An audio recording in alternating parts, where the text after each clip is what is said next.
प्रिय छात्रों, आज हम हिंदी साहित्य के इतिहास पर चर्चा करेंगे।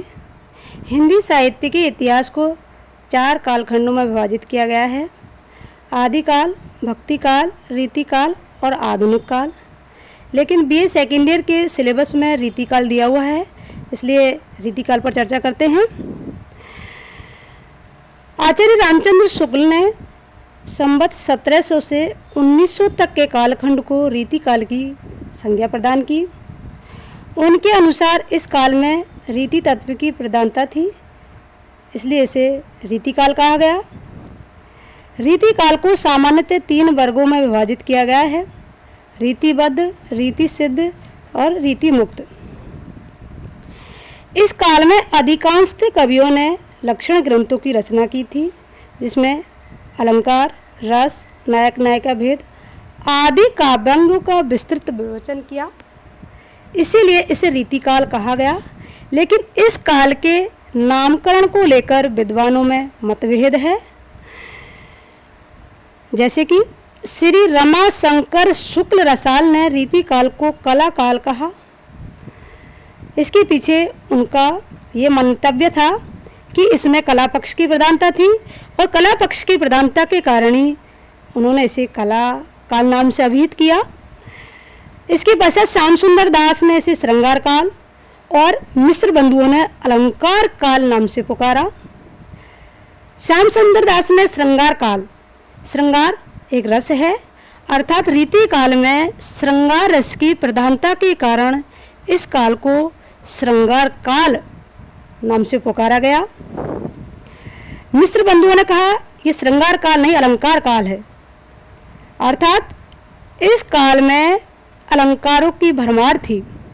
कवि राज्याश्रय में रहते थे और राज्याश्रय में चारों तरफ चमत्कार का ही प्राधान्य था और उस चमत्कार के प्राधान्य के कारण काव्य में अलंकारों का समावेश हुआ और इन अलंकारों की अधिकता को देखकर ही मिश्र बंधुओं ने इन्हें अलंकार काल नाम से पुकारा। आचार्य रामचंद्र शुक्ल ने कहा कि रीतिकाल को रीतिकाल नाम से अभिहित किया जाए तो ज़्यादा प्रासंगिक होगा, क्योंकि यदि हम कलाकाल कहते हैं तो भावपक उपेक्षित हो जाता है, और श्रृंगार काल और अलंकार काल कहते हैं तो ये तो इस काव्य की एक प्रवृत्ति मात्र है। इसलिए यदि इसको रीतिकाल नाम दिया जाए तो बेहतर होगा। रीतिकाल नाम देने के पीछे उनका तात्पर्य है कि इस काल में रीति ग्रंथों की प्रधानता थी और इन रीति ग्रंथों की प्रधानता के कारण ही इस काल को रीतिकाल नाम से पुकारा गया। इस प्रश्न को लेकर काफ़ी मतभेद रहा है कि रीतिकाल में निहित रीति का अर्थ क्या है। कुछ विद्वान मानते हैं कि यह काव्य शास्त्र का रीति संप्रदाय है, जिसके प्रवर्तक आचार्य वामन है।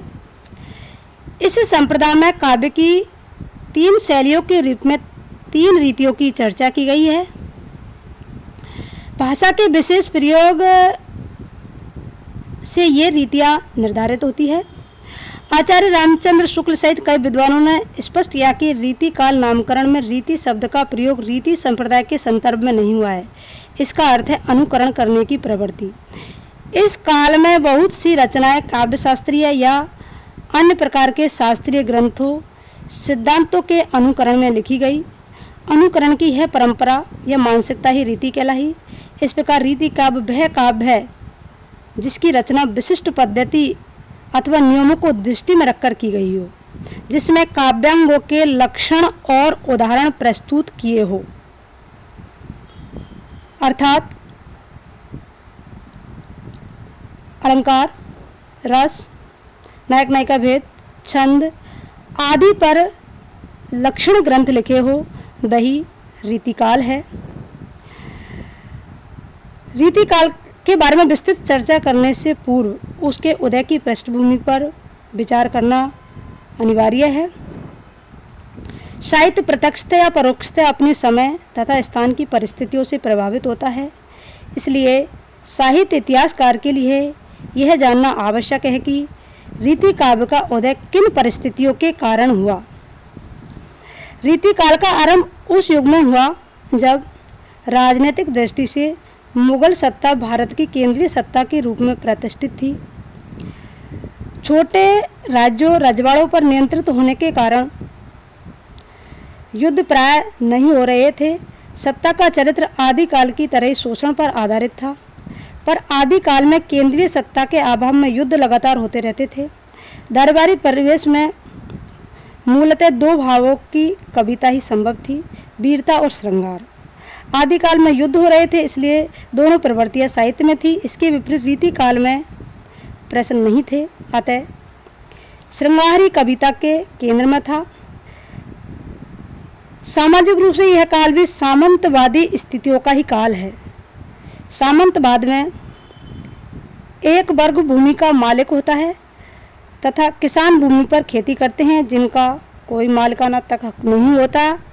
इस प्रकार एक वर्ग बेहद परिश्रम करके भी शोषित रहता है और दूसरा वर्ग बिना परिश्रम किए ही बहुत अमीर हो जाता है। रीतिकाल में ऐसी रुचि विकसित हुई, राजा तथा सामंत यह चाहने लगे कि वे शास्त्रीय ज्ञान से युक्त हो।